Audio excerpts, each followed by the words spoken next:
10th या 12th complete कर ली और अब समझ नहीं आ रहा कि आगे मुझे क्या करना चाहिए, मुझे किस फील्ड में जाना चाहिए ताकि मेरा अच्छा फ्यूचर बन सके, मेरी लाइफ सिक्योर हो सके और अपने ड्रीम्स को अचीव कर सकूं।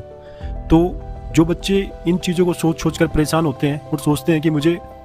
किस चीज़ में एडमिशन लेना चाहिए, कहाँ पे जाके क्या कुछ करना चाहिए, तो ये वीडियो उन्हीं सभी के लिए है। आपको जिस भी फील्ड में जाना है,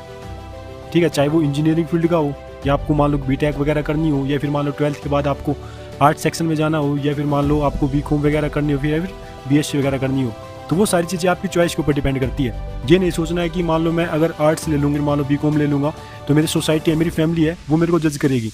ठीक है, बोलेगी कि वो फलाने का जो लड़का है वो तो मान लो बीटेक वगैरह कर रहा है। तो इन सभी चीज़ों के चक्करों में नहीं पड़ना है। और आपसे मैं यही बात कहूँगा कि सुननी सबकी है लेकिन करनी अपने दिल की है।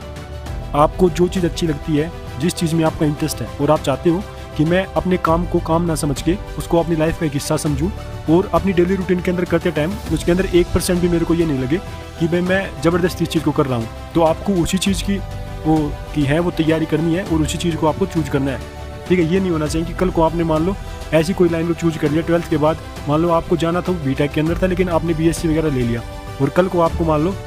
आगे चल के उस चीज़ की दिक्कतें जो है वो उठानी पड़ रही है। तो मैं आपको यही कहना चाहूँगा कि आपको अपने दिल की जो आवाज़ है उसको सुनना है और उसी के बिहाफ के ऊपर आपको डिसीजन लेना है कि किस चीज़ में हमें जाना है और कौन सी तैयारी करनी है, तो वही आपके लिए बेस्ट रहेगा। बाकी आप किसी भी एकेडमिक कोर्स में एडमिशन ले लीजिए, सारी चीज़ें अच्छी ही होती है।